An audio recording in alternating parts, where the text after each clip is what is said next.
조금 있으면 여러분들은 생명에 대한 두 가지 체험을 듣겠습니다. 발현 중에는 야곱 촐로와 튜 패밀리입니다.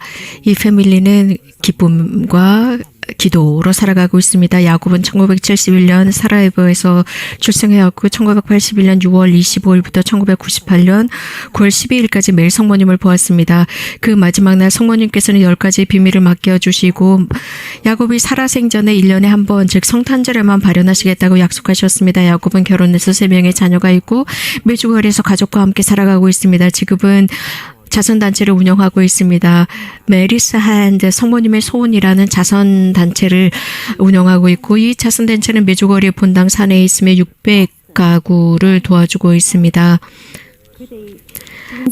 성모님을 처음 보았을 때 10살의 꼬마였습니다. 야곱 촐로의 체험이 끝난 뒤에 보스턴 메르니제 벨다의 튜 패밀리의 체험을 듣겠습니다. 메주거리로부터 많은 축복을 받았고 메주거리의 삶이 그들의 신앙을 얼마나 강하게 해주었는지 하나님께 기도하면서 하나님께 맡기며 살아가는 그들의 모습, 그래서 성모님께서 한 걸음 한 걸음 이 가정을 이끌어 주시는 그 체험을 듣도록 하겠습니다. 곧 이어서 홍콩 메주거리 기도 단체의 성가도 같이 듣겠습니다.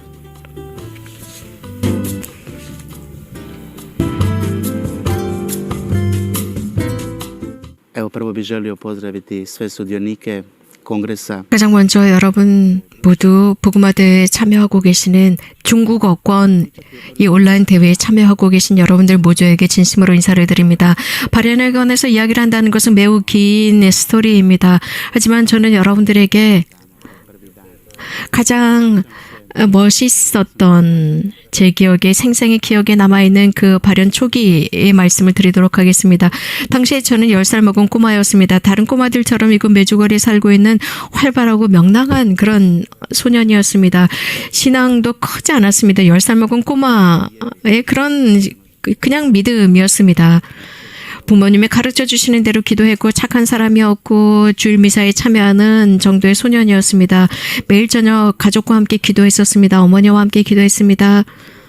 성모님께서 발현하시리라고는 상상을 할 수가 없었습니다.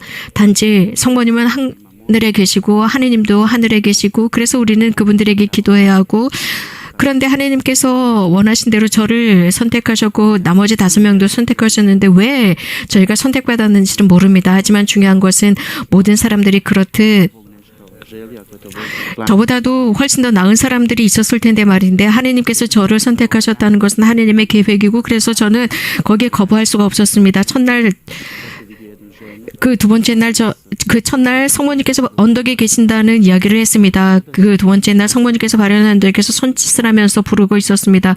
저도 거기에서 큰 두려움이 있었지만 기쁨도 느꼈습니다. 그리고 그 손짓을 따라서 거기에 뛰어 올라갔습니다. 제 유일한 바람은 성모님을 만나고 싶었습니다. 그리고 그 산으로 언덕으로 올라갔습니다. 그런데 거기서 아주 스페셜한 일이 일어났습니다. 그때 저는 처음으로 성모님 앞에서 무릎을 꿇었습니다. 그리고 처음으로 제 삶에서 처음으로 성모님을 보았는데 세상에서 가장 아름다운 여인이었습니다. 그 눈에서 흘러나오는 사랑, 평화 너무나도 아름다웠습니다. 동시에 그 평화, 그 사랑을 제 어린 마음에서 체험할 수 있었습니다. 순례자들은 자주 저에게 묻습니다. 성모님이 얼마나 아름답냐라고 묻습니다. 성모님의 그 아름다움은 그분의 눈 안에 있었습니다. 성모님을 볼 때 성모님께서 우리들에게 전해주시는 것이 있습니다. 그래서 그 순간 그것을 마음에서 생생하게 느낍니다. 그 순간은 저에게 어떤 교차점이었습니다. 제 마음 안에 성모님을 어머니로 모시는 어떤 그 교차점이었습니다. 성모님을 저희 어머니로 모셨던 순간이었던 그때부터 성모님께서 저에게 발현하시는 것이 매일 지속이 되었습니다. 저는 이런 큰 특권을 받은 것을 너무나도 하나님께 감사를 드립니다. 저의 모든 유년 시절, 청년 시절을 성모님과 함께 지냈습니다. 10살부터 성모님의 발현을 보기 시작해서 제가 17살, 17년 동안 성모님을 만났습니다. 이 오랜 기간 동안 저는 많은 것을 배웠습니다. 신앙을 더 배웠고 성모님께서 메주거리에 찾아오시는 그 목적이 무엇인지, 그것은 예수 그리스도라는 것을 알았습니다. 지금도 기억이 나지만 성모님과의 특별한 관계가 있었습니다. 저는 그 특별한 관계를 맺었지만 제가 강조하고 싶은 것은 저는 사람들이 이런 말을 합니다. 하는 말을 듣습니다. 하느님은 어디 계시냐? 왜 나를 도와주시지 않느냐? 특별히 어려운 순간에 왜 도와주지 않느냐라고 하지만 하느님은 우리와 함께 계십니다. 저의 예로도 말씀드릴 수 있습니다. 저는 성모님과 함께 살아가면서 하느님께서 모든 것을 준비하신다는 것을 알았고 하느님께서 함께 하시고 절대로 우리를 잃지 않는다는 것입니다. 저는 성모님의 발현이 시작이 된 지 얼마 되지 않아서 어머니가 돌아가셨고 아버지도 1년 만에 돌아가셨습니다. 하지만 저는 성모님을 제 어머니로 모셨고 하느님을 저의 아버지로 모셨습니다. 그래서 제가 늘 알고 있었던 것은 성모님께서 늘 저와 함께 하시고 어려운 순간에도 함께 하신다는 사실이었습니다. 우리 모두는 사람들입니다. 고통당하고 있습니다. 저희들의 사랑하는 사람이 어려울 때 고통스럽습니다. 눈물을 흘립니다. 그러나 성모님께서 그런 눈물을 닦아주십니다. 하느님의 손을 느낍니다. 하느님께서 내 어깨에 등을 두드리면서 너는 혼자가 아니야. 내가 너와 함께 있다라고 말씀하십니다. 가장 힘든 순간, 가장 제 삶 안에서 슬펐던 순간은 성모님께서 더 이상 저를 찾아오시지 않는다고 했을 때였습니다. 그래서 1년에 한 번만 찾아오시겠다고 하셨을 때였습니다.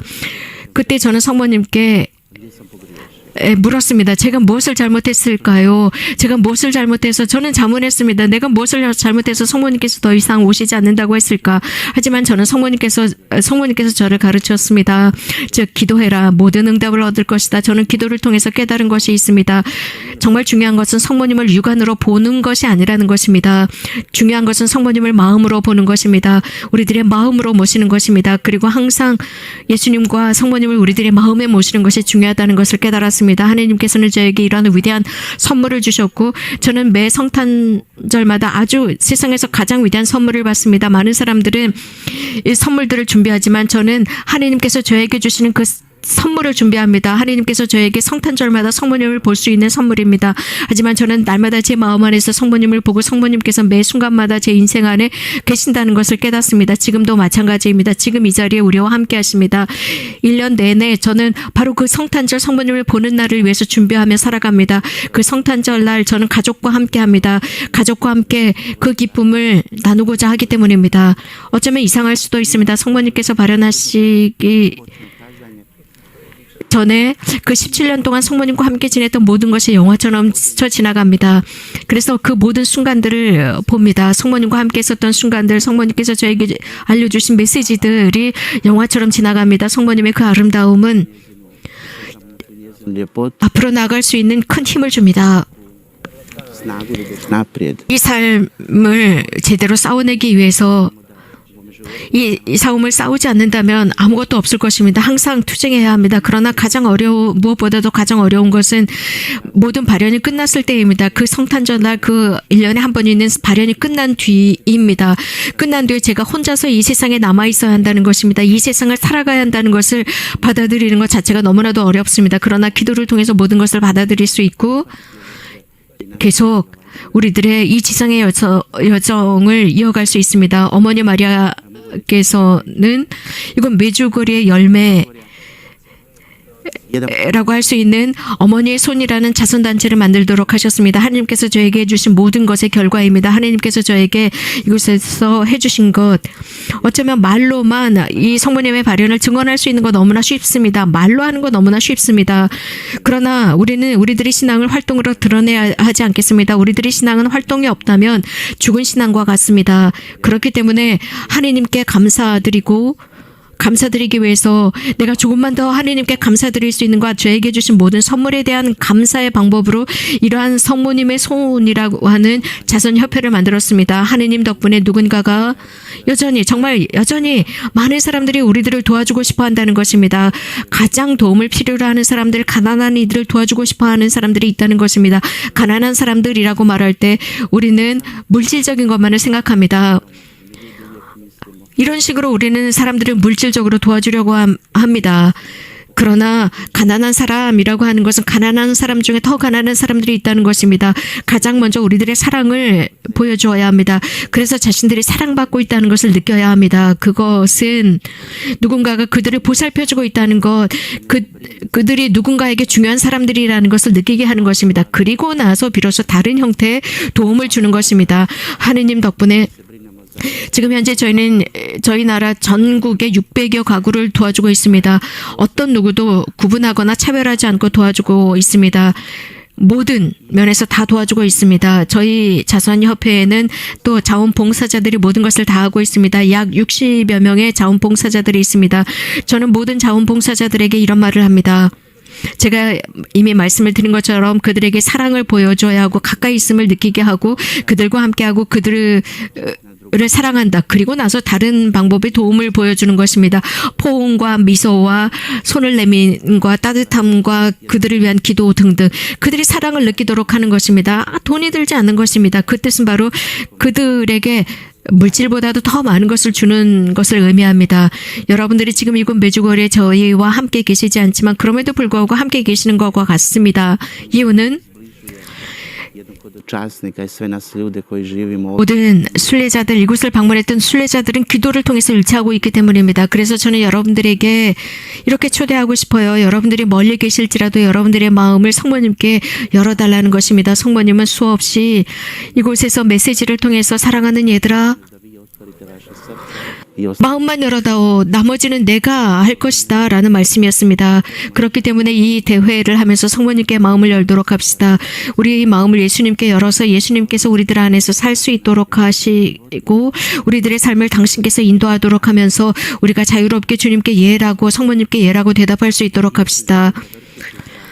성모님의 아주 멋진 메시지로 마감하고자 합니다. 성모님의 놀라운 무한한 사랑을 보여주고 있는 메시지입니다. 성모님께서 이런 말씀을 하셨습니다. 사랑하는 얘들아, 내가 너희를 얼마나 사랑하는지 안다면 너희들은 기뻐서 울게 될 거야 라는 메시지였습니다. 좋습니다. 정말 우리가 기뻐서 울 수 있도록 해달라 청합시다. 그 무한하신 하나님께서 성모님을 통해서 우리들을 위해서 주시는 그 사랑 때문에 말입니다.